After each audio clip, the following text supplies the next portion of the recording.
नमस्कार मित्रांनो, लाडकी बहीण योजनेसंदर्भात आज आपण एक महत्त्वाची बातमी पाहणार आहोत। मित्रांनो, आपण पाहू शकतात लोकसत्ता या वर्तमानपत्रातील आजची बातमी आहे। यामध्ये दिलेला आहे सुप्रीम कोर्ट आम्ही लाडकी बहीण योजना थांबवावी का? सर्वोच्च न्यायालयाने राज्य सरकारला खडसावलं। या संदर्भात आता आपण सविस्तर बातमी पाहूया।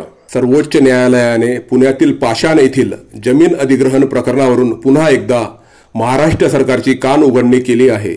लवकरात लवकर भरपाईचा योग्य मसुदा घेऊन या, अन्यथा आम्ही लाडकी बहीण योजनेसारख्या राज्य सरकारने सुरू केलेल्या इतर मोफत योजना थांबवण्याबाबत गांभीर्याने विचार करावा लागेल, असं न्यायालयाने मत व्यक्त केले आहे।